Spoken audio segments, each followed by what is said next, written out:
Hello, everyone. Welcome. I'm Amber Webb. I'm the Managing Director of the SEG Academy at the UN Sustainable Development Solutions Network. Thank you for joining us today. We have attendees from around the world covering multiple time zones. So good morning, good afternoon, and good evening to everyone. We have an exciting session planned today where we will be discussing the role of education in promoting peace, dignity, and justice. And our speakers come from a wide range of geographies and areas of expertise, so I'm sure it will be an insightful discussion.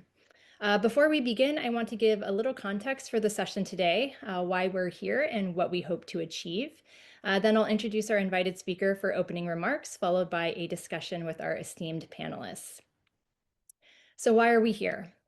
Well, this event is an official side event of the UN World Social Summit. The summit this week follows on the first World Social Summit hosted in Copenhagen in 1995, where the world committed to three main pillars of action, including eradicating poverty, promoting decent work, and supporting social integration and just societies. We are now 30 years on from that declaration, so the current summit is very much about assessing how far we've come, how far we have to go, and how to get there.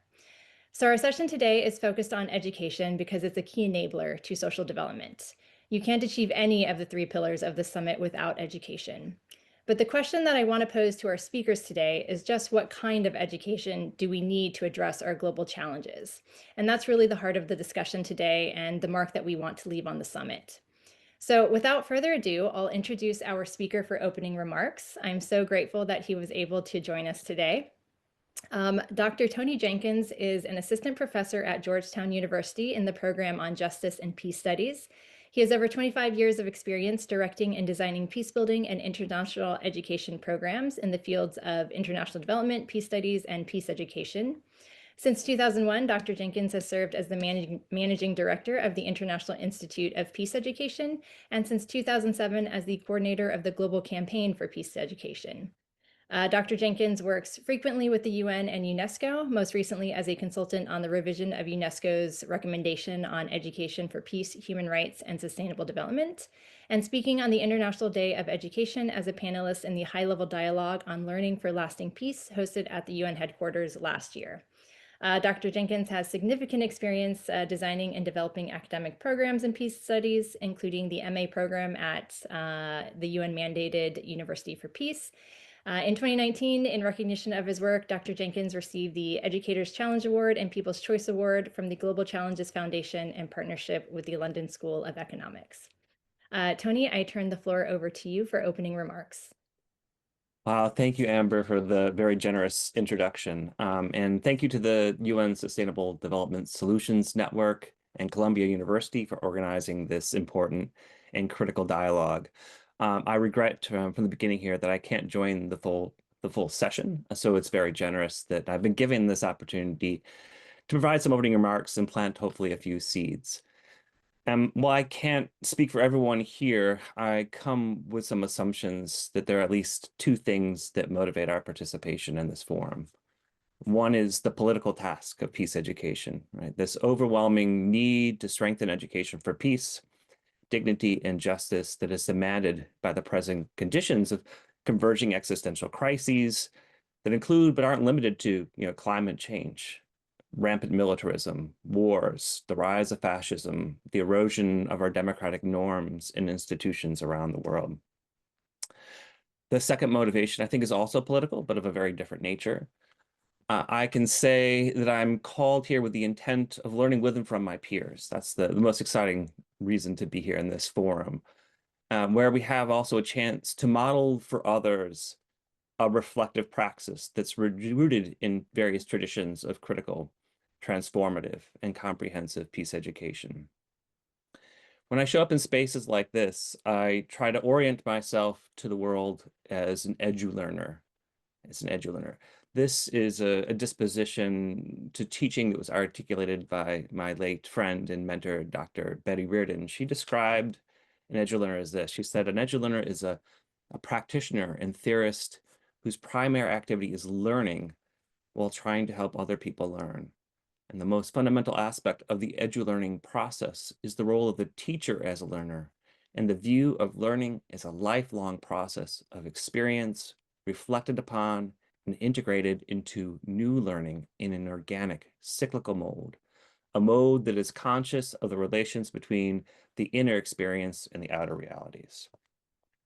And I'd like to think if Betty was here with us today, that she would remind us that the learning that we're engaged in, like all learning for that matter, is directed toward the achievement of social and political purposes. And strengthening education for peace, dignity, and justice through transformative models and initiatives is an obvious and intentional step on a strategic pathway to the achievement of a much broader purpose, which I would describe as the transformation of cultures of violence into cultures of sustainable peace. But returning to that broader political motivation that brings me here today, I want to share another quote from Betty that I've been reflecting upon recently. She said that our task in general terms is educating towards political efficacy, educating toward political efficacy in the formation and pursuit of citizen action and public policy intended to move the world toward the achievement of a more just and less violent global order. So at the heart of our transformative political educational task, I see is the challenge of understanding the relationship between political agents, students, citizens, learners, and political structures. Transformation to both is implied, but we need to understand the process. We need to explore and understand the pedagogy. So our efforts to strengthen education for peace requires us to devote significant attention to understanding the role and the potential of transformative pedagogies in fostering human agency. Let me tell a short story here that I think illustrates some of this. 3 years ago, we reissued Betty Reardon's seminal book, Comprehensive Peace Education. And in support of that reissue, we convened a virtual book club where we had a chance to discuss our various experiences with the book, how we've used it, what we learned from it. And we were fortunate to have Betty join us for these discussions. And someone who would never pass up on an opportunity to learn, she helped direct our discussions towards reflections on the past and the future directions of the field. And through these discussions, Betty was quite frank and open to exploring what she perceived to be the failings of her work over the years. So this was an obvious retrospective opportunity for her. And one of the things that she was questioning is why hadn't we seen greater successes towards nuclear disarmament, especially given the dedicated work towards this end by thousands, if not more, of peace educators for over half a century. And trying to explain it in the moment, she speculated that, hey, maybe this was part of a failure of our teaching. She pondered it, maybe we just didn't do a good enough job disseminating, developing, articulating, conceptualizing, writing. Later, when we had a moment, we had a conversation with her in private, and I said, maybe that's not it. I think while we may have consciousness of a problem, and we can effectively analyze and cognize the deficits of the current system, this may not be enough to compel people to action. There are other things that stand in the way, right? For example, knowledge of the threat of nuclear annihilation and ecological collapse fosters a sense of existential anxiety, and the fear that this instills is a great inhibitor to hope. There are many answers to the question of why we've had limited success. I don't want to dwell on it too much, but one dimension of the task that we may be able to control is the pedagogical. If we recognize that cognition and consciousness of the problem are not enough, we need to inquire more deeply into the pedagogical task of learning for human agency. And like many that have come before me, I've come to see that the personal and the political in our world are inseparable. And these are two vital dimensions of Reardon's comprehensive and holistic approach to peace education. And to quote her one last time, she said, "The purpose of learning as peace education seeks to cultivate it is transformative, drawing from within learners' capacities to envision and affect change, and helping them develop the capacity to transform the existing system." So there is both an inward and an outward dimension of our pedagogy.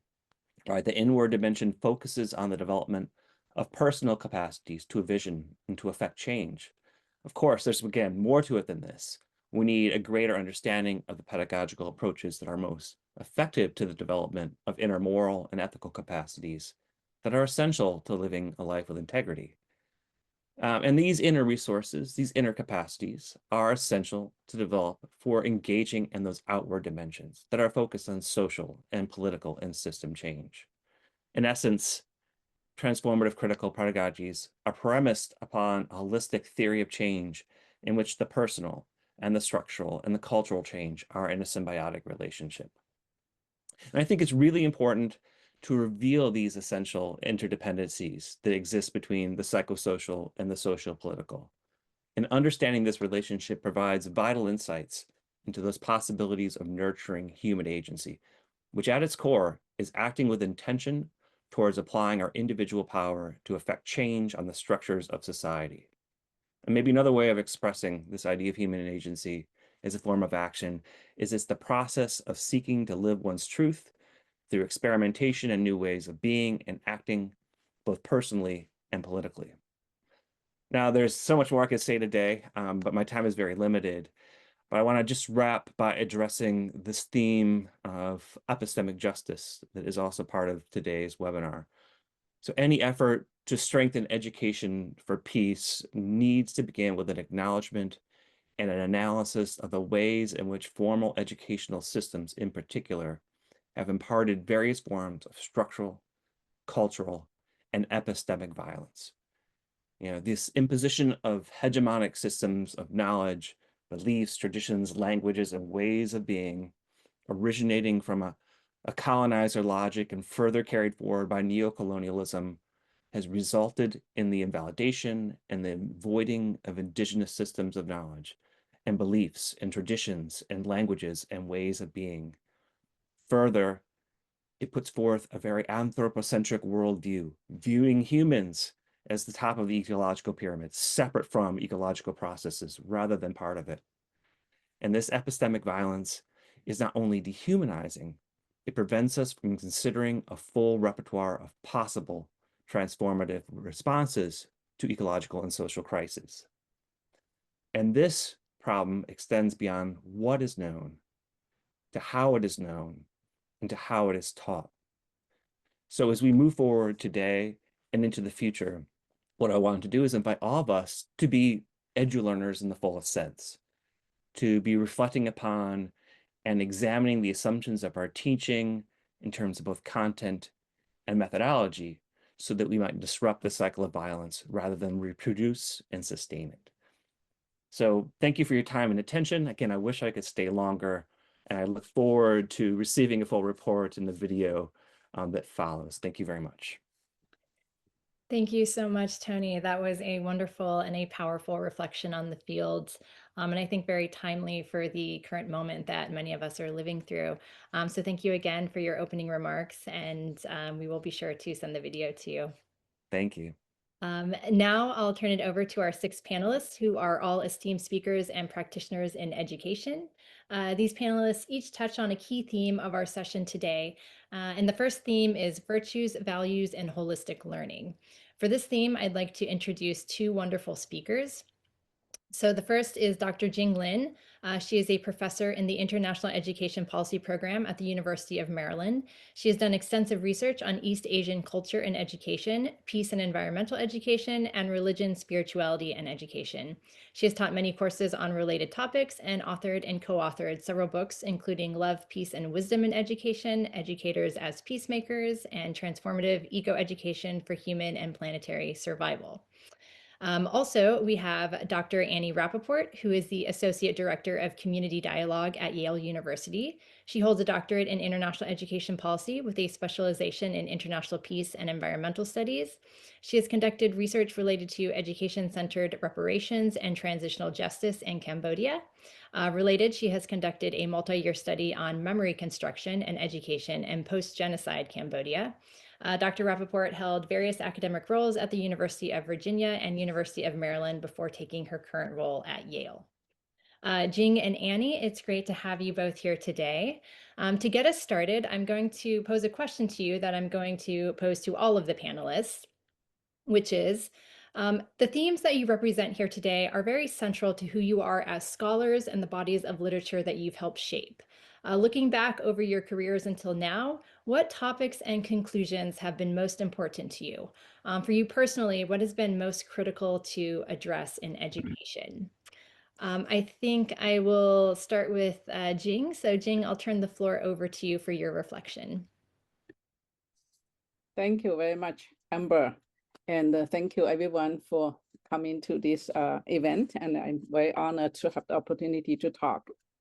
So to answer your question, Amber, I would like to say that when I look back on my journey as a scholar and a teacher, I see that my work has always sought to answer one question: how can education facilitate healing and foster love for each other and for the planet? So over the years, I have come to realize that peace in the world begins from peace within. With our inner calm and empathy and compassion, or our knowledge can easily become another tool for domination or division. That is why I dedicate my life to work on what I call holistic critical peace education. Which is that when we analyze critical analysis of problems in our world, we also simultaneously cultivate inner wisdom for peace and love and interconnectedness. When I was a child in China, I witnessed the cruelty of the Cultural Revolution. I saw neighbors being humiliated, teachers tortured, and the people consumed by hatred. As a young child, a 4-year-old, I asked the question, why do we harm each other? Why can't we just love each other? For a long time, I believed that, rational thinking and critical thinking provide a solution to solve these problems. So I drove myself into John Dewey's theory of critical thinking and critical intelligence. But later on, only through meditation and contemplative practices, I realized that there's deeper truths beyond our problems. That is, we should understand and realize and embody the knowing that we are all from the same source.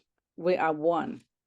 So in meditation, I felt the heart of a universe that pulsates love throughout all existence. And then I realized that if we don't have love, we don't have peace. When we have love, we have peace, compassion, and interconnectedness.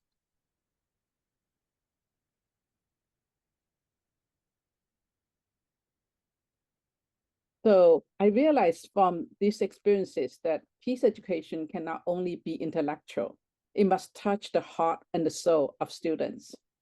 Students must learn not only about injustice and violence, but also how to cultivate empathy, compassion, mindfulness, and gratitude. They need to experience and feel the sacredness of all life. So in my courses, such as Education for Global Peace, Ecological Ethics and Education, Climate Change and Education, I invite students to meditate, to write reflection journals from the heart, from deep within their consciousness, to listen to the voices of nature and each other. So I ask them to design projects out of their heart and spirit and advocate for trees being cut down near our campus and reimagine institutions such as the Department of Defense, now called Department of War, to Department of Peace, the Department of Commerce to Department of Economic Justice, the State Department to Department of Global Understanding and Friendship. So through these embodied creative expressions and experiences, students begin to understand that peace is not only a political condition, but a state of being. It is lived in how we speak, how we feel, and how we care for one another and the earth. So, and also a second theme running through my scholarship is the conviction that we are all one, drawn from Taoist, Confucian, and Buddhist wisdom, as well as indigenous worldviews and practice, and quantum physics. I see education as a process of remembering our oneness. Taoism teaches that Tao is the force sustaining the universe through virtues such as compassion, gratitude, and reconciliation. Confucianism reminds us to help others is to help ourselves. Quantum physics tells us that everything is relational and entangled. So across all these traditions and perspectives, there's one similar message, that the universe is relational. It is an energy propelled by love, and virtue is the technology sustaining the structure of the universe and human society. Therefore, I believe that education must awaken learners to this truth of interbeing. It must nurture an ethic of care, teaching students to see the sacred in every person, every river, every mountain, every species in Mother Nature. When students experience themselves as part of the living life web, they naturally act with reverence, responsibility, and love. So in conclusion, that I believe powerful peace education should come from within, that we need to embody and feel this love that is permeating in all of the universe, and act out, and guide our action, in social transformation through compassion and love and care. And to have this live experience that when we harm others, we actually harm ourselves. Thank you, Amber. Thank you, Jing. I think you make a very important point about the value of going beyond intellectual and sort of the cognitive dimensions of education, and the value at getting at that affective dimension, because that's really where I think transformation occurs sometimes, at least at the individual level. So thank you, Jing. Annie, I'm going to turn it over to you for your response.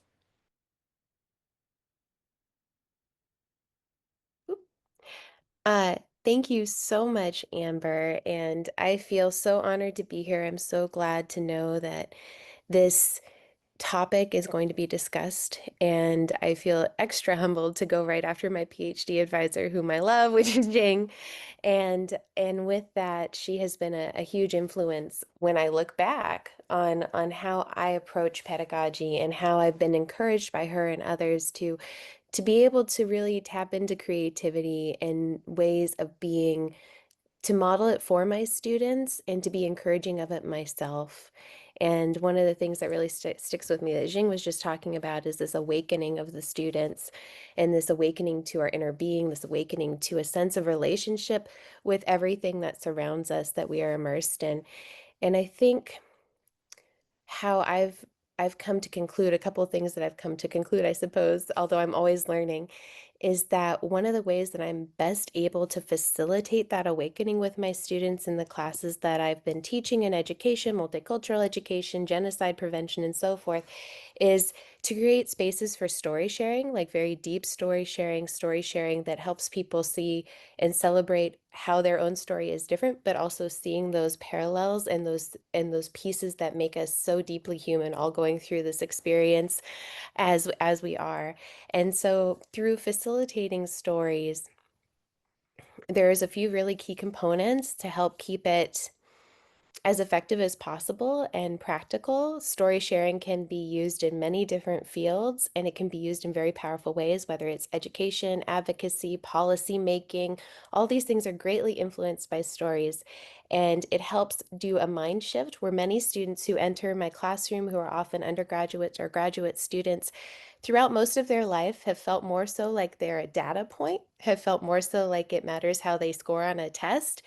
They're not used to being asked about who they are more holistically, and they're not used to pieces of themselves that they end up enjoy doing, such as like re-embracing curiosity and re-embracing a genuine interest to know yourself better, speaking to that inner work, but in that work also being able to open yourself to what others have experienced in ways where love can bloom, also a sense of dignity can be preserved, and a sense of respect, I have also noticed. And once that underlying piece is kind of built, no matter what subject I'm teaching, we do this piece, then we're able to do something really cool. And it impacts the work I do now that's more so co-curricular as well. And when we can move from the story sharing, the story listening, the storytelling, into the points of contention, the difficult conversation, the areas where we may have conflict, then that's when I see the transformation happen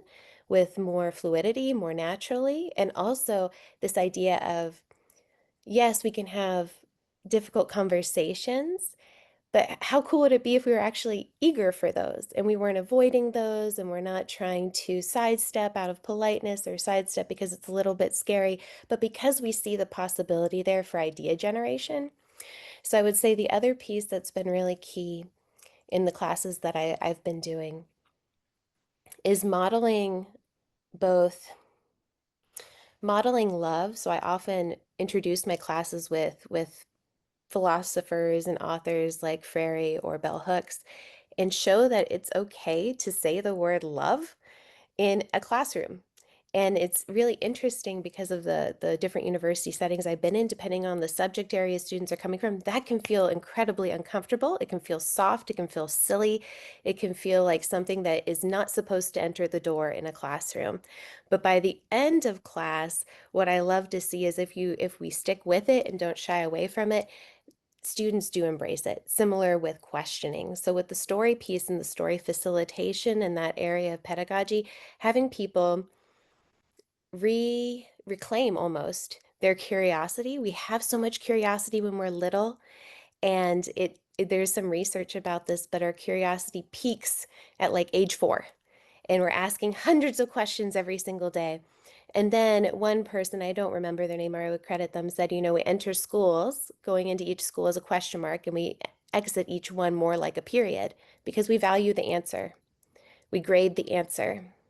And if we want to have, I think, sustainable peace, we have to be able to value the question. We have to be able to have people know that their questions are welcome, that their questions are needed. And that is how we're going to get more transformation. That's how we're going to have more ideas generate. And we're going to move out of this more compliant type of way of entering education systems into a more engaged and active and loving way. So those are my two.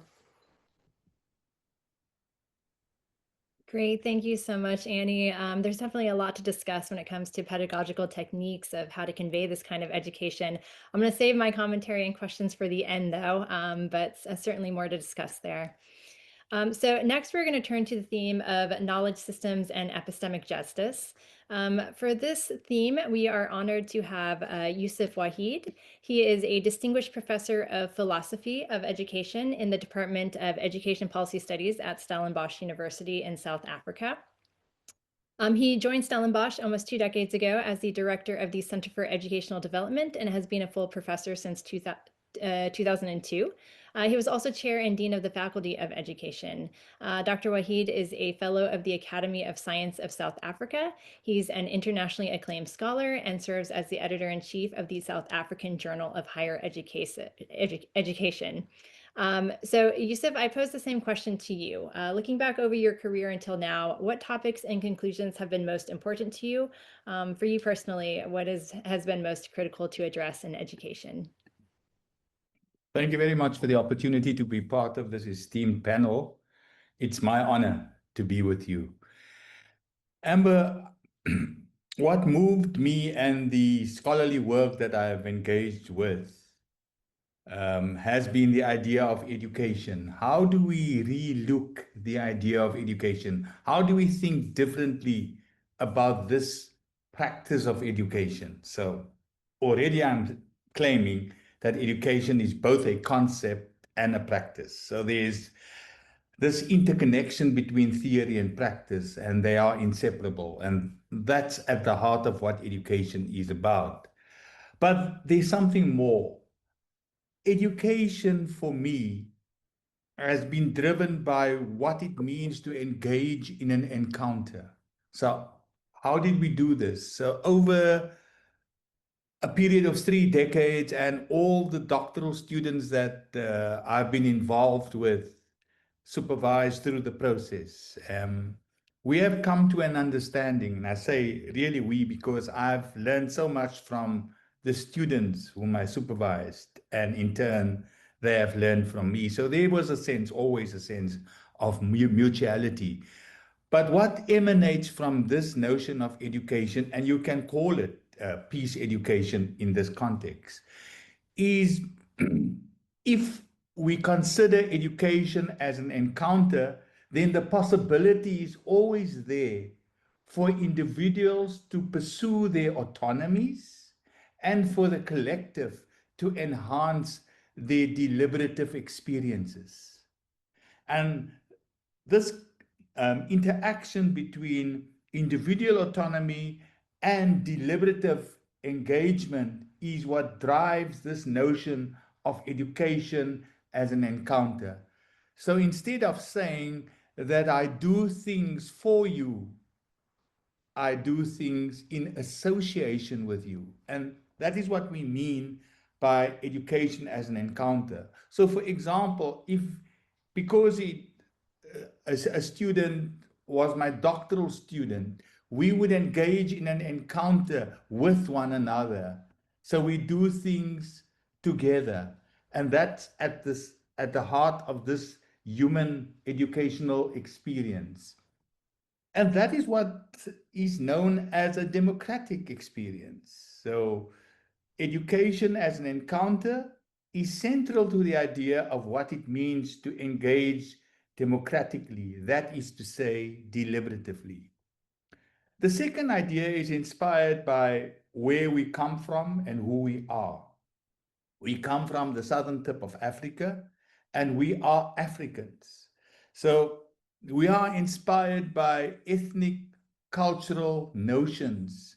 And one particular idea which manifested in the things we did in our encounters with one another is the notion of Ubuntu, meaning that I, as the individual I am, because we are as a collective.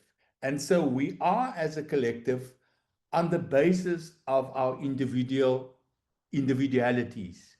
So this kind of Ubuntu then establishes an atmosphere, a climate, a relationship, an environment of mutual respect towards one another. And this notion of dignity is what we reclaim through this democratic encounter we cultivate over the years through our engagement. And that's the second aspect of what it means to educate, and which has inspired our educational experiences, which I refer to as an encounter. But then none of this or none of these encounters and dignified, respectful experiences would mean anything if those encounters do not result in notions of resistance, dissent, and of course, activism. So, in as much as we make the argument for democratic engagement, agreement, we also make the argument for the necessity of dissensus, of disagreement, because it is through respectful disagreement that we begin to enlighten more, to harness and cultivate the encounters so that better things might possibly ensue. But these encounters should invariably inspire one to act and do something that is transformatively good for oneself, one as a professional, and for the public good. And what we refer to as activism, more specifically, intellectual activism, is how our thoughts, our ideas can result in positive change in society, and how we can resist any form of inhuman or economic or environmental injustice through our work. So what seems to have manifest in our understanding of education over so many years, education should be considered as an encounter. This encounter should be constituted by a notion of Ubuntu, dignified, respectful, mutual relations. And thirdly, that if those aspects of an encounter are in place, the possibility is always there for dissent, opposition, and activism to ensue. Thank you so much. That's my contribution. It was a wonderful contribution. Thank you so much. Yes, thinking about education as an encounter, I think, is a powerful way to think of it. And thinking about, I liked how you said deliberative engagement. And I think how you explained the sort of mutuality of it really connects with what Tony was speaking about with being an edu learner, right? And what Annie and Jing sort of discussed in terms of co-creation of knowledge. I'm definitely seeing some themes emerging here. So we actually had one more speaker who was unable to join us today, Leon Tickley. He is traveling this week, and so we are going to skip on to our next category right now. So I'm going to turn to the third theme, bringing together social and environmental peace. Our two panelists have done extensive work in this area. So the first is Dr. Bela Raza Jamil, who is CEO of Idar-e-Talim o Center for Education and Consciousness. She is also the founder of ACER Pakistan and helped to establish a social movement known as the Pakistan Learning Festival.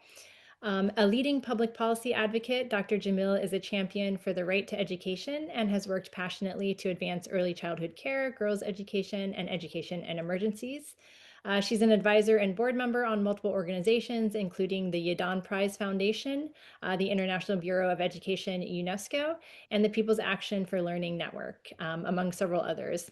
Dr. Jamil is a formidable force for education in Pakistan and globally, and is committed to education as a public good for all. Dr. Jamil, I will turn the floor over to you. Thank you very much. It's been very inspiring altogether to hear all the speakers frame the issue so well and so powerfully.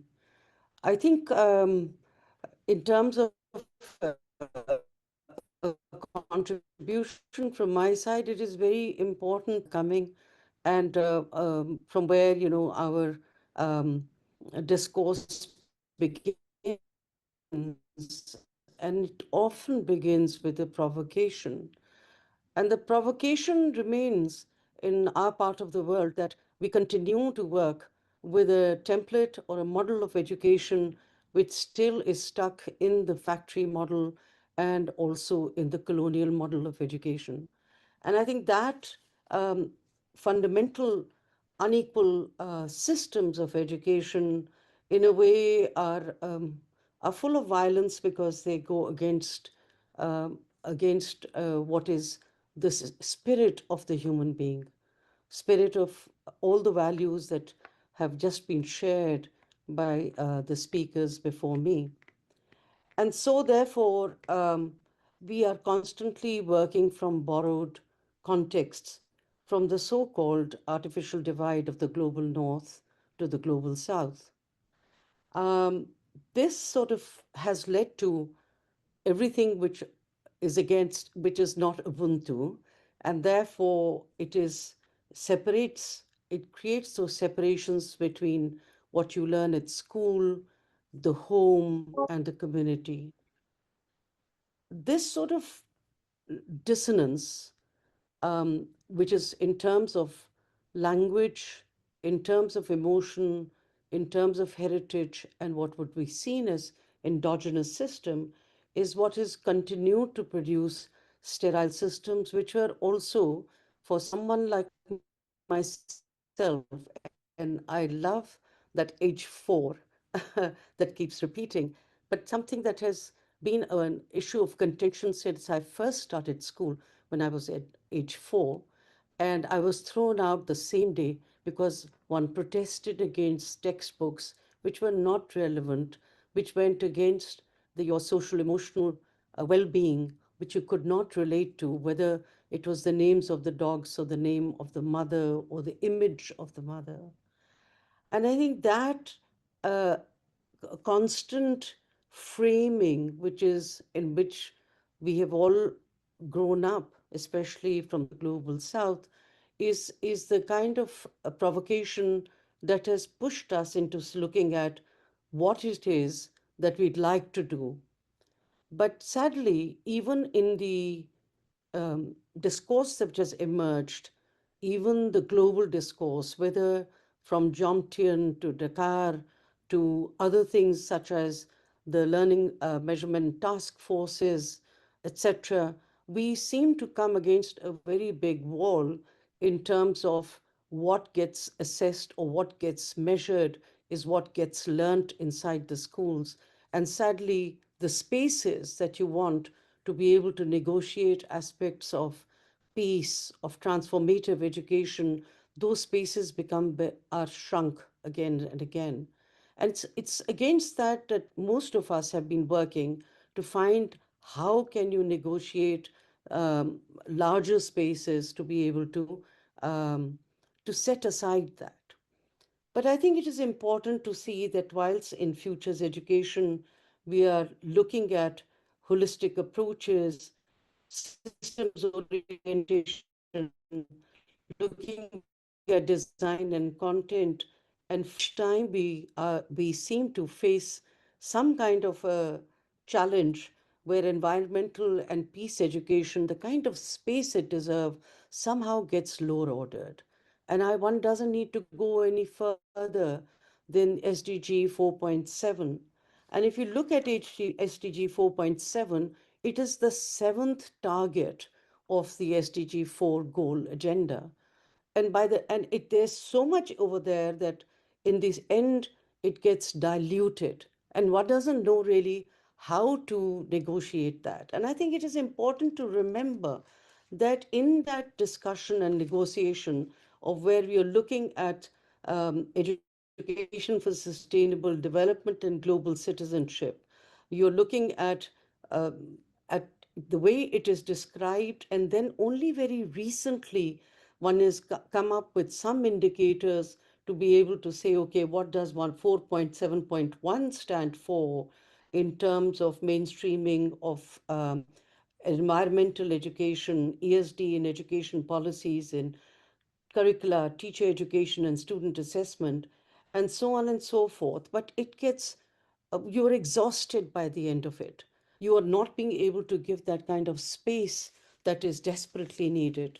So, people like myself, we've been looking at how do we negotiate, how do we create that possibility of bringing what are seen as sort of quote unquote non academic or the artificial binaries of academic versus non academic skills and competencies and feelings into a spectrum. And I think that is what ended up for someone like myself to say, why can't we have learning festivals? Why can't we go across disciplines? Why do we have to have the myopia of having subject based knowledge, whereas a child, right from the beginning, even before 4 or 3, I look at my granddaughter, they're already looking at abstract notions. They're looking at ways that they make doing sense making from a very different angle altogether, where they're not being able to separate maths and science. But social emotional learning is a very important part of how the provocation comes to learn and to make sense. And I think that was what pushed me into saying, at a very serious level, that the learning festivals, in a way, liberate, or even the summer schools, by the way, they liberate students and teachers from the oppression of assessments or being able to measure things which are now called foundational learning on their own. And social emotional learning gets really pushed aside, and the happiness that a child derives of making sense of whether it is project based or subject or project based learning, holistic learning, to make sense of what is food all about, or what is this whole notion of peace all about, or whatever that brings disciplines together, this transdisciplinary notion, the life skills, all of that is what children and teachers and students also thrive in. But we have these really tremendous artificial divides which sort of give very little space because our assessment systems don't know quite how to slot them. Now, we have been seeing those movements becoming bigger and bigger since 2011. The Learning Festival has got now 17 authentic strands, all the way from reading with expression to creative writing to STEM to heritage as a living science to performing arts, to everything, and that happens, and those are becoming more and more authentic ways of finding where children and teachers create more coherence from knowledge that sticks in the system, which is truly transformative. And that transformative is what we are beginning to see in this current generation. In some of the laboratories of schools which I work, we're beginning to see more and more co-creation. Just 3 days ago, 4 days ago, in fact, we said, can we have a student assembly where students will just design how they want to address the issue of environmental justice, climate change, because that is a very big reality in Pakistan.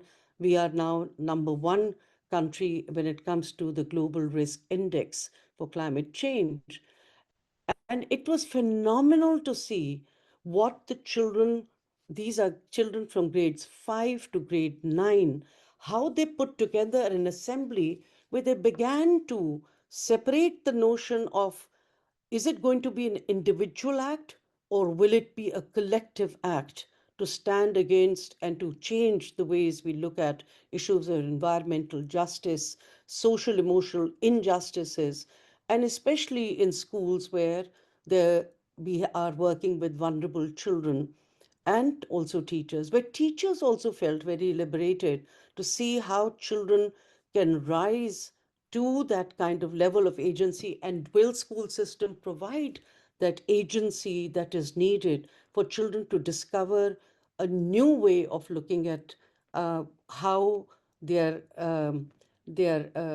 addressing issues of climate change and environmental justice as mere science and language, or are they looking at the social, emotional, or the social justice part of this?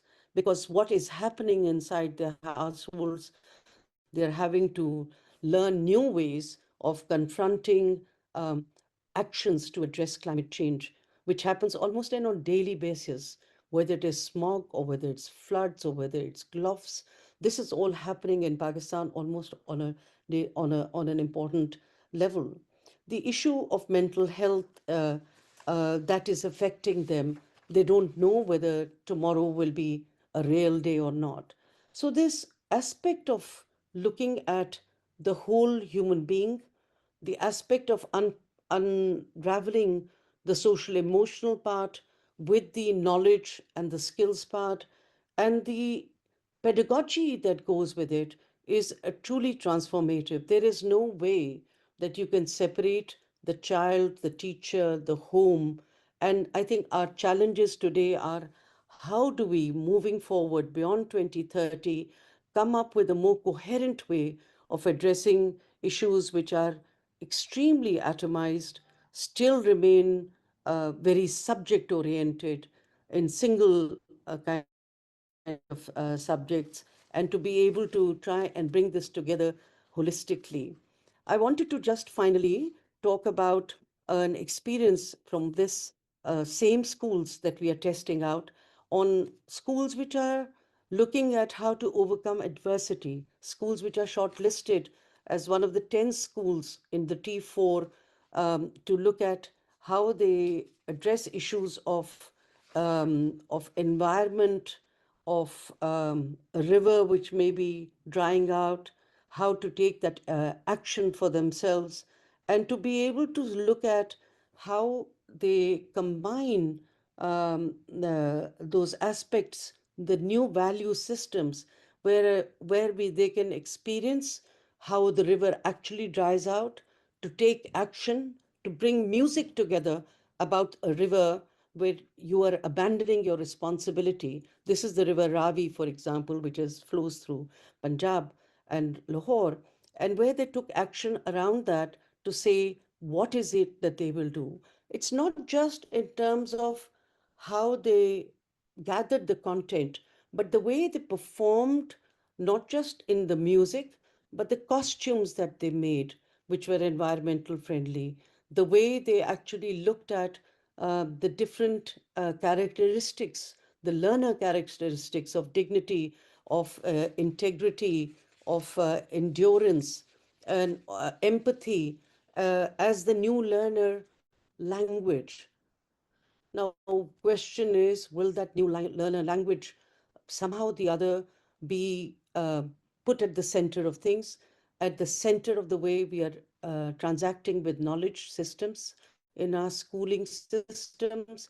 That's the big issue. How will the post 2030 world look like when we are looking at SDG 4.7 not being at the bottom of the heap, but somewhere which is taken in a much more serious and learner centric manner, and where, as my was said earlier, this learner spectrum really combines the child, the parents, the teachers, all as one, all exploring together with that agency to transform.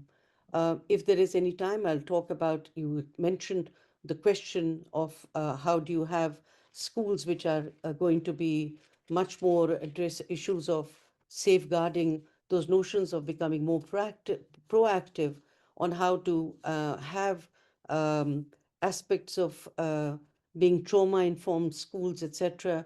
Again, more and more people are coming together. I think the separations between the learner, the home, the school, and the community have to end. I think we are in a position today with technology and AI where knowledge really will be assembled. It's the questions and the capabilities to be able to learn differently which are going to be at the center of it all, where we can say that we are truly transformative. Remember, all of us have gone through serious wars and conflicts, and we do that every day in a more and more unequal society, more and more intolerant society, trying to learn how do we come together and how do we learn together. Thank you. Thank you, Bela. Yes, some of those questions we will hopefully come to towards the end in the Q&A session. You mentioned what gets measured is what gets learned. And I think that that is key to highlight here, because that's often a reason that I think this type of education becomes marginalized, right? It's very difficult to measure.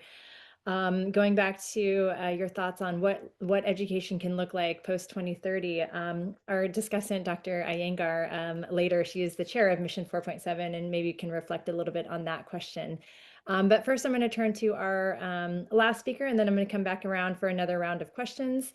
But first, Dr. Rajib Timalsina is an assistant professor in the Department of Conflict, Peace, and Development Studies at Tribhuvan University, where he lectures on social research methods, international relations, and peace education.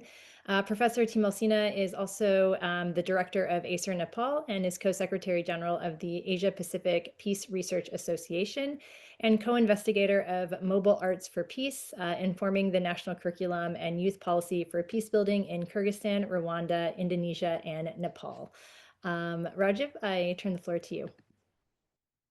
Thank you, Amber, and greetings to everyone. I'm honored to join this dialogue written from Nepal, and where we are working to reimagine education as a pathway to peace for the world. I think today's class, schools, most of the time, also still represent top-down hierarchy, power hierarchy, highly contributing the consumerism as a capitalistic market products. It's sustaining, actually, promoting, recreating violences inside classroom in many ways. More of anything, the school system, how I saw when I was growing up in classroom, it was dehumanizing us. It was disconnecting us from where we live. Textbooks brings example from far away. Many times I myself struggled so hard to understand the examples because it's highly centralized. Someone somewhere in national capital developed the curriculum or textbooks that gives very example of this nation state building process where they want to impose some central symbolic examples. Many children struggle to understand in their local context. So Tony Jenkins, at the beginning, I think he already mentioned the Professor Betty Reardon from Columbia University, who talked about peace education a lot in 1980s. She talked about broad two areas. One, educating about peace, which we often do. Even at the university, as what I do, I teach about peace terminologies and theories and ideas about peace. And we spend more time on this in the world, in a school system, in university. We teach about this. And another one, we are educating for peace. So educating about peace or for peace. So in PAL network, even Bella and we work together. So I really take that example. We working for peace. Means I usually prefer this education for peace. So dealing with like learning poverty, measuring assessment, trying to know who are lagging behind, supporting them to mainstream their learning process, or preparing ethical citizens, caring Earth and our surroundings, society, the environment we live. And so, question is, for example, shall we educate about empathy or we educate with empathy? Because many times I saw in university and schools, we are educating about empathy. I think we don't have to teach empathy if we model ourselves. Children are smart, they learn, they are watching us, they are observing us. So rather we teach them, let's create some model how we behave as a like teacher or as a citizen or as a this residents of this earth, beautiful earth. So in Nepal, children have experienced, I think, direct or intergenerational trauma due to conflict, disaster, displacement, systemic violence. If you look this year only, we have more than 300 incidents of like flood, landslides. Even the political protest happened last month was super crazy. In 2 days, so violent. Most of the young people from age 12 to 28, the Gen Z, they were leading a street. In 2 days, whole government system collapsed. Entire system collapsed in 2 days. Never happened anywhere in the world. So I see how violence is part of life. And people burned down all the buildings, they destroyed many things. It was less human casualties. And the second day, I was observing closely, they were burning down so many things. So, this ethical and compassion, what we lacked, because they all are like kind of grown up without it. So I was feeling how it is important that education system must respond with compassionate pedagogy. In my work, one of most critical shift has been moving from this traditional top-down education model to learner-led, empathetic centered approach, where at the heart of the way education actually, when I teach a work, I usually bring the nonviolent communication by Marcel Rosenberg, where he talk about like how we can create compassionate pedagogy, a practice that teaches students and teachers all we together, like the Professor Yusuf said, we are like co-creating, listening deeply, like expressing our needs honestly and resolving conflict compassionately. So one example I'll bring before I close this first round, like cleaning sector workers, when I working with them to develop some kind of like just transition or climate justice manuals, it was so disheartening to hear many the workers who work in Kathmandu in the cleaning sector, they say when they go to the neighborhood to collect the waste, what they use, usually young people, even children, told them garbage man came or garbage woman came. So they actually, we are the one who are like uh, creating garbage and waste, but we are giving terminology those who are cleaning. Actually, they are cleaning our garbage. We term them garbage man in Nepali word, and that's kind of like how we are shifting our blame towards others, those who are cleaning it, those who are contributing to keep our environment safe, our society safe and clean. So, so this is how we are growing our people in our school system, education, missing that like empathy, even those who are working for us. And so, peace education must be rooted in local realities. When children lead, our communities create, recreate, co-create, and when compassion guides our curriculum, I think education become a force for transformation. Yeah, that's for now.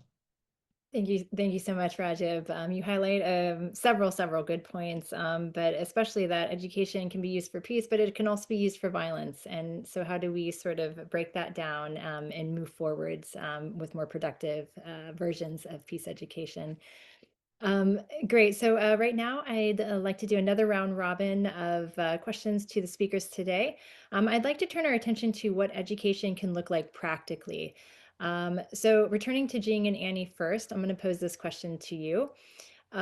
When and where have you seen education go well? We all know that education access is not enough for the outcomes that we desire in society, and we know that education must be infused with positive values. Yet sometimes it's hard to imagine what quality education might look like.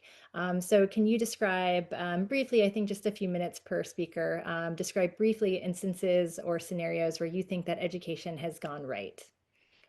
Jing, I'll turn it over to you first. Thank you, Amber. So thank you for your question. When I think of what make education goes well, I do not think of rankings or test scores, right, or policy frameworks. I think about how it has touched the learner's heart and transformed them to embrace the world, embrace oneness and care for each other. So one example is that when I teach my course on education for global peace, I ask students to read stories about reports about the suffering of people, the war victims, right? Also the experiences of the veterans, and ask them to imagine, to put themselves into the shoes of these people as human beings just like us, right? And imagine that what the suffering was like if it happened to us. So the idea is to help students see the humanity in every being, even though they are called foes or enemies, right? To go beyond these labels and really feel everyone is a living, breathing being and embody and feel their suffering. So through readings and dialogues and so on, and students, start to wonder why we have this, let's say global war culture, and also all this great big spending on the military, right? So one idea is that, that suffering goes very deep, right? And then we need healing. So for example, in the US, right, veterans commit suicide by the thousands every year, 6,400, I think, and 7 in 2022.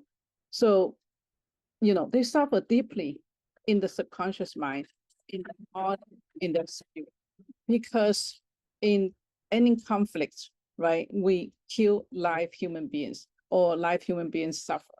And that kind of suffering actually is not only for the victims, but also for the victors.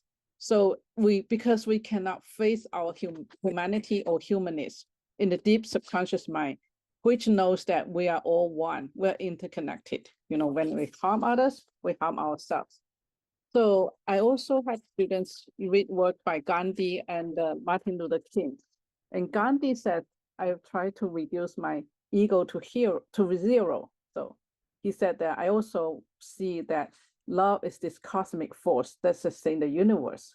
So how do we feel that, when we reduce our ego to zero, right? We empty ourselves a lot of biases, prejudice, and hatred.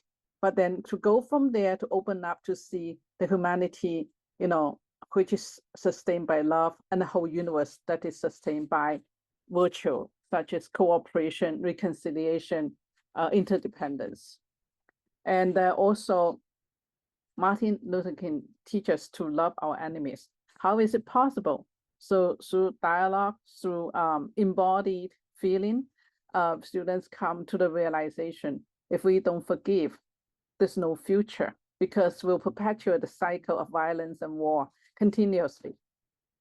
And also in my environmental education classes, I try to incorporate contemplative practices to help students feel in awe with nature, to feel the sacred intelligence of nature, to see the wisdom and the curiosity and the aliveness of animals, for example, who are very much like us or even much smarter than us and kinder than us.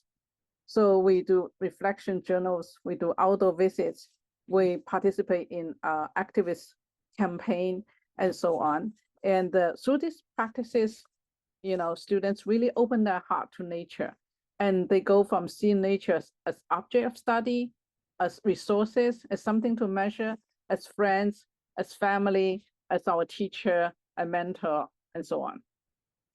So in my understanding, education went well when it unites knowledge with compassion, it unites intellect with intuition.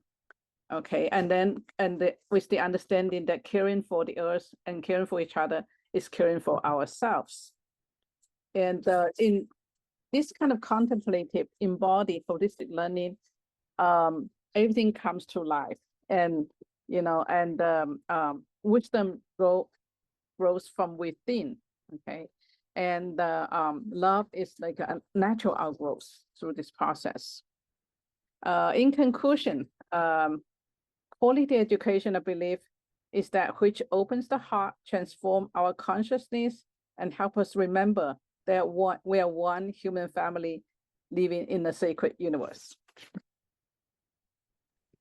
Thank you, Amber. Great. Thank you so much, Jing. Annie, I'll turn it over to you. Yes, thank you so much, Amber. Thank you, Jing. Thank you, everyone. I have truly enjoyed listening to all of the stories, perspectives, ideas, and I'm jotting down notes because I can't wait to start, always learning, right? So to that point, some of the things that I have noticed that have helped things to go well, and this comes from making a lot of mistakes myself, right? Like trying something and be like, that did not work out the way I had hoped, right? But one of the things that I came to understand that was a little bit outside of the box, at least at the universities that I've been working at, is the more participatory I'm able to make the syllabus, the more participatory I'm able to make the projects, the experiential learning that we're going to do, whether it's a co-curricular setting or an education setting for credit, it goes a lot better. The engagement goes up. The idea of the relevance and practicality of peace goes up, and people carry forth their projects, their ideas well into their communities and over time. So I've seen and I've been able to see even the growing impact. So an example would be, not for credit, but through an organization about listening projects. I coached about 26 students all around the world, right? But it was participatory. What does your community need? What's going to be helpful? And one of my students, Linda in Malawi, she focused on listening to survivors of Cyclone Freddy. And now I've been able to connect her with other people in the community who are trying to do a similar project in Jamaica after Hurricane Melissa. And the practicality, the experiential piece is all important, but it only goes so far unless I listen to my students and they get to self-guide what's going to be most relevant for them. Another thing that has turned out to be really helpful is making things as multimodal as possible in whatever setting that I am in, whether it's an online class or whether it's an online co-curricular or an in-person co-curricular. Our brains all operate differently, and we can have a similar goal, we can have similar interests, but it helps. I love to help illuminate the sparks of others so that they can do the peace, so that they can be the peace practitioners. And that's my way of being a peace practitioner, is helping illuminate those sparks. And so one of the ways that I found that to be the most valuable is asking at the onset, whether it's a one-off, whether it's going to be all year long or a semester, however long our time together learning from each other is going to be. I ask people, how do they learn best? And I switch up how we learn about and for peace. Is it going to be through listening to live testimony? I welcome people from around the world to my genocide prevention class, and they again share stories and they engage through the questions. And sometimes it's taking people into the field, and that's how they're going to learn best. Sometimes it's incorporating the arts or an embodied movement or the practice itself. And sometimes it's stepping back and just reading, listening, not just, but reading and listening and taking things more introspectively and internal processing. So being able to do those two pieces has done so much, no matter which class or topic or question we're trying to answer. Those tools have helped the peace education sink in, take hold, and have further impact beyond what our time together is. And then the only other thing I would say that speaks so much to what other people have been sharing is incorporating perspective taking. And I do that a lot so that people, to Jing's point, not seeing each other as foes, and that can be incredibly difficult, depending on what has happened or what has been endured. but to be able to realize that the extreme bad and extreme good is not done by extraordinary people, it's done by ordinary people. And when people realize that, it helps prevention, because they realize it's not just this tiny marginal group of people that are just off their rocker doing evil, that it's ordinary people in extraordinary circumstances. And the same can go for the good and the peace building too, that you don't have to be this whatever you think an extraordinary person is that can go out and do this work. No, it's all of us doing our work together. So those are the pieces that have been most helpful. Thank you, Annie. That was very insightful. I think we could have a great conversation on transitional justice with the speakers in this session today. But I'm going to turn it over to Yusuf to get your perspectives on when you've seen education go well, what's worked in your experience. What would you like to highlight here? Thank you, Amber. If I pursue this idea of education as an encounter, it implies that both the educator and the learner should be considered as equal participants in the educative experience. And by that means that one should recognize in the teacher and the student equally that they have a right to come to speech. So they have a right to alter the conversation. And there's always the possibility that you can learn more, as I mentioned earlier, from the student than from the teacher, and vice versa as well. So that notion of equal intelligence, which I've borrowed from Jacques Rancière, is for me what education could or should become. Because when that happens, the educator is no longer the professor whose knowledge is unchallengeable. The educator, as Rancière himself would argue, is no longer the master of all knowledge. So when you sit back and recognize that learners can actually co-learn and that you can co-construct meaning, then that is what makes education more enlightened. But not enlightened in a kind of enlightenment sense, but enlightened in the sense that that educational experience becomes so disruptive because you have subverted the way people learn. And when you subvert the transmission mode of learning, you turn it upside down, and you recognize that those who disrupt the conversation can also contribute to the enhancement of learning, then you will establish a more sustainable education experience.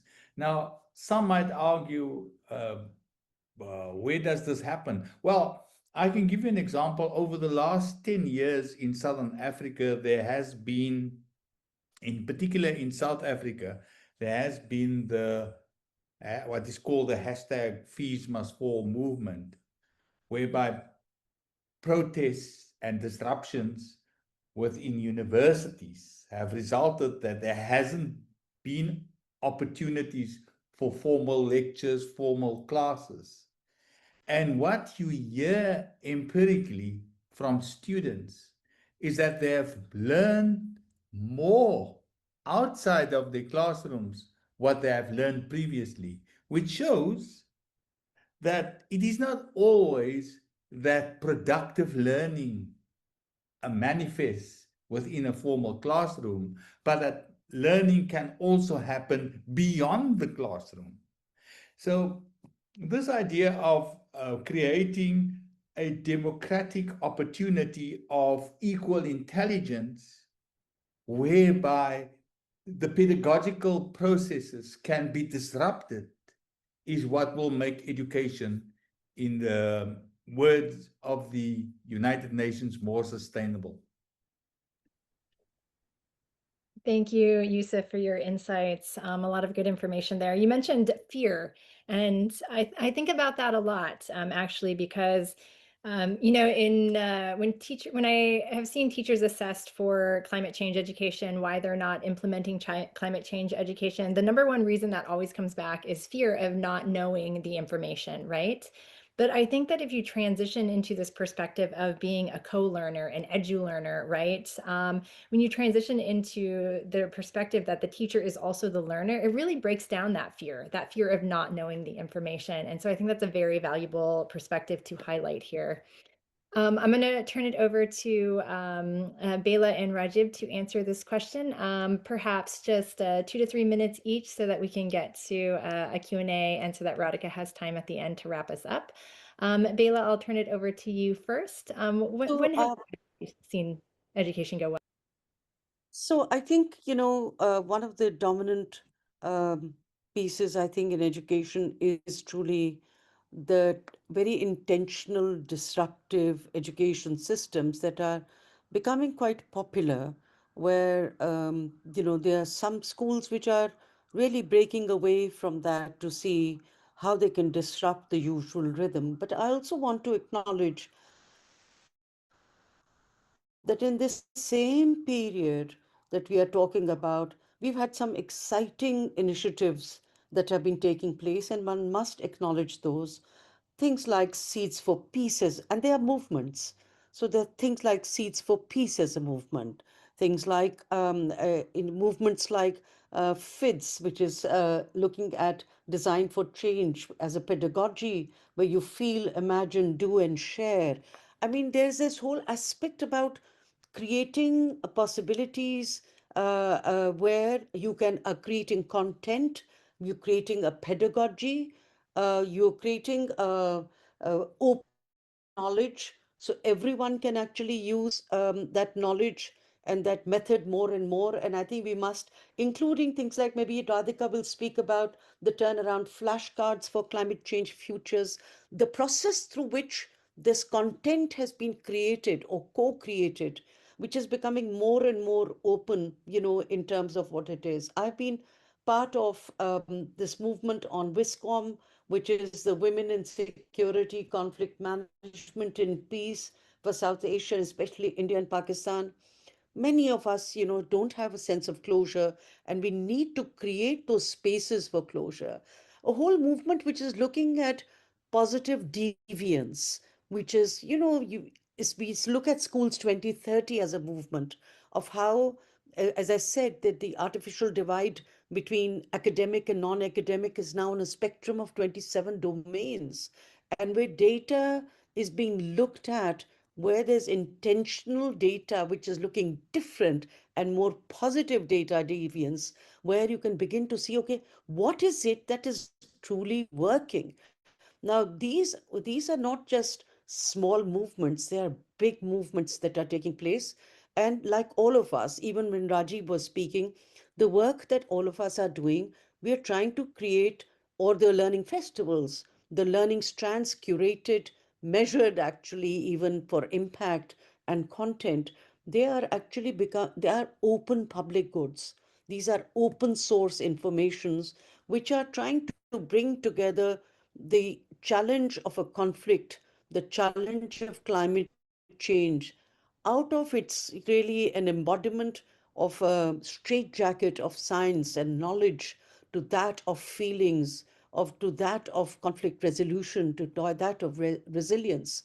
And these are, as I said, these are very big movements. These are not small movements by any chance. And so even this whole notion of homeschooling is also a way of saying, I think we can learn better beyond the classroom. What is better? Or schools which are giving opportunities for kids to go from one space to another. So these open spaces of sense making and learning together with facilities, and that doesn't mean expense, just that means imagination and allowing that, yes, the child can be right, and the way to be able to journal the process which learning is taking place or sense making is taking place, or even healing is taking place. And let's not forget healing, because healing is a very big piece here, because we are constantly encountering violence and also trying to come up with ways to heal. And I think, and I want to just end, let's not forget the power of poetry, of rhythm, of music, of performance in this. And that is equally learning.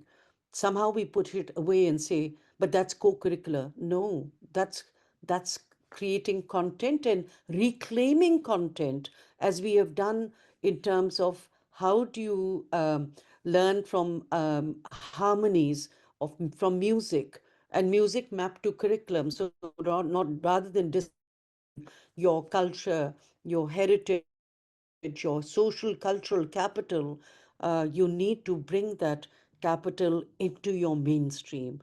That whole the power of your social and cultural and aesthetic capital into the mainstream, and see how fast learning takes place.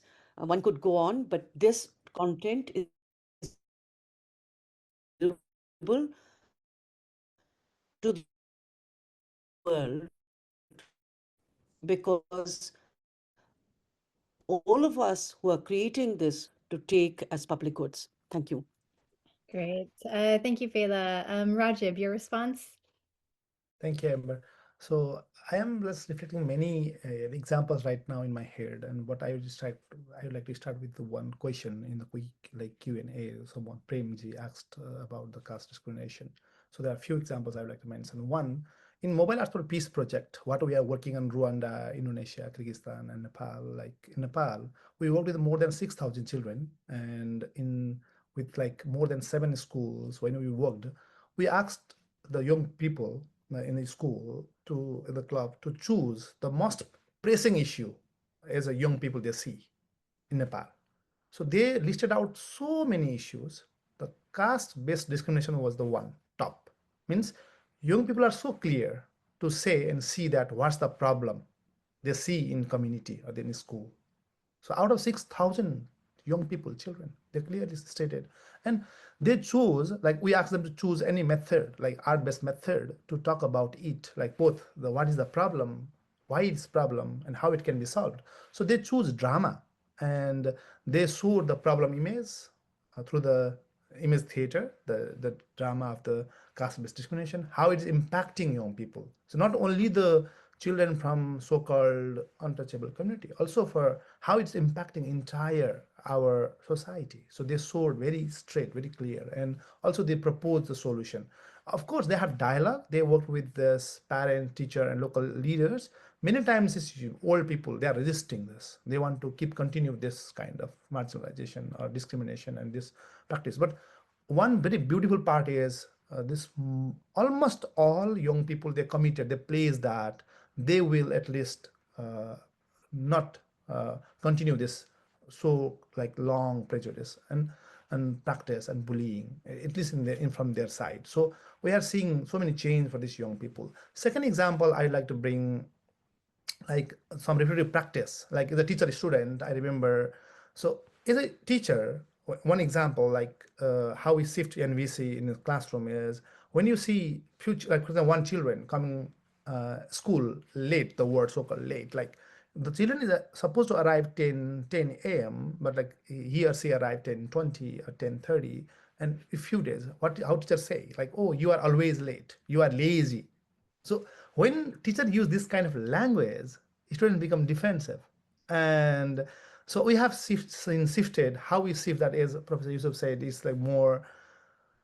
Now, same thing, teachers are trained to diagnose the issue and say, oh, I'm observing you for the last few days. I saw you are arriving 20 minutes later than you are supposed to arrive. I would like to talk about it. So same language, rather saying you are late, you are lazy. So blame language, shifting that to the understanding, curiosity language, not asking them to be positive or negative. It's more about being authentic or reality. And last example I like to give, one very important example is when we started our research project, we took one question: what is community? What is environment for them? When we asked question, what is environment and community for them in grade 6 to 20 children, they wrote all same answer in Nepal. Same answer, same single statement means they were rote learning. same statement from the book. And because we are not considering them as a someone having knowledge. The teacher giving them a statement, asking them to rote learn, memorize. We shifted that to simple method. Okay, you can't write giving pen and paper. Can you draw? What is environment, society for you? What is community for you?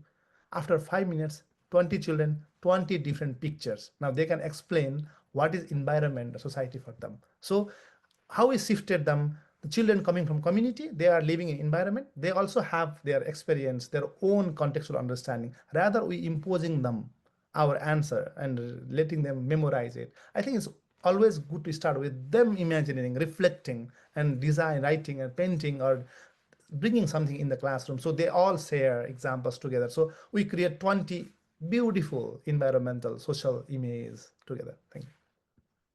Thank you, Rajiv. That was an excellent response. And thank you to our esteemed panelists today. Unfortunately, we've run out of time for the Q&A. We had a few great questions submitted in advance on curriculum transformation and trauma. I've also seen a lot of interesting comments in the chat on the links between Ubuntu and economic empowerment, also, again, addressing caste violence. I'm so sorry that we won't be able to get to those today just due to time constraints, but I hope that everybody enjoyed the session. Right now, I'm going to turn it over to our discussant for closing remarks. So Dr. Radhika Iyengar is an associate research scholar and the director of education at the Center for Sustainable Development Climate School, Columbia University. She has recently co-authored 2 books, Climate Change Education, published by Columbia University Press, and Grassroots Approaches for Sustainable Development, a comparative study of the US and India, published by Bloomsbury Press. Dr. Iyengar is the Secretariat Chair for Mission 4.7, and she sits on various nonprofit boards such as the Comparative and International Education Society, Alliance for New Jersey's Environmental Education, Civic Story, and Pell Network in Kenya. Radhika, I turn it over to you for closing comments today. Thank you so much, Amber. I think your questions were really spot on. And when you asked the question, what type of education is successful, I think we saw a glimpse of the type of education just here in this panel, because I learned a lot listening from everyone and understanding, reflective practices as all the panelists were speaking. So I think first, this is such a great panel to listen to, and I hope that some of the practices that the panelists have mentioned in terms of, I have a laundry list here, but just to mention a few: listening to oneself, listening to others, showing love and affection, care, reflective practices, meditation, story sharing. I think these were all pedagogical approaches that were shared in this panel. And I hope the attendees also were able to listen, reflect, what the panelists were saying. So really some amazing insights there that we can all use for our own personal growth, as well as teachers going into schools and colleges through, our work. The other thing that was very clear is that this panel was about peace, but it actually was also about environment and sustainability and justice and respect and spirituality. So it was very much interconnected, and all these topics are so related that when we look at peace, it is linked to all of these other aspects as well, justice and respect. And so the idea of doing the intersectoral or interdisciplinary approaches really was live in this particular session. So I really applaud all the panelists here who brought up all these topics in the context of peace, but also looking at it in a much more justice focused. Peace doesn't mean that there is things are quiet and you put it under the carpet and there is peace and everyone is fine. No, sometimes you need disruption, and there were all these discussions on disruptive practices inside classrooms and how we need to be decolonial in our approach and bringing in the justice aspect. So I really appreciated that.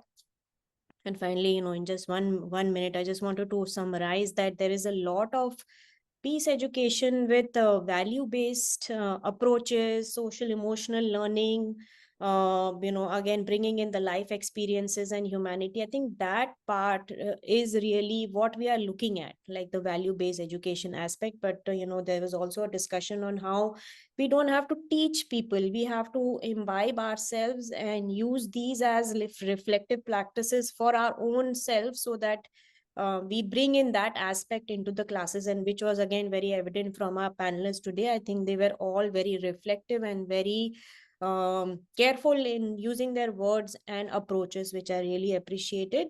Finally, also on the practicality aspect, student assessments, indicators, we are not there yet. A lot of discussions and debates at the global level, but really this is the time to bring peace education at the core of all our approaches. Let it not be like a global discourse that happens on the side and not really infused in anything that we have all been focusing on. So again, really urging everyone, including the attendees here, to make peace education as a core of everyone's practice, no matter what you teach and no matter whether you work in communities or non-profits. And I think there's a big space here, and looking at ways where we can define using social emotional learning, where we can define art, other related pedagogies or other related competencies that can really help to promote peace along with justice. I cannot use the word just peace alone, because everyone wants peace, but their approaches of using and going to that peace becomes problematic. But can we use justice and peace together to situate all of our pedagogies inside classrooms and outside? Really, truly being an amazing pleasure to be listening to all the panelists. I think it was a very special event. Amber, thank you for convening us today. Thank you so much, Radhika. Thank you again to all of the speakers who were able to join us today. Thank you to all of the wonderful attendees and the robust chat that was occurring. Today, we will go ahead and close this session, but I look forward to carrying this conversation on in all the ways that we do our work as educators. So I hope that it's been insightful for everyone, and have a great day, everyone.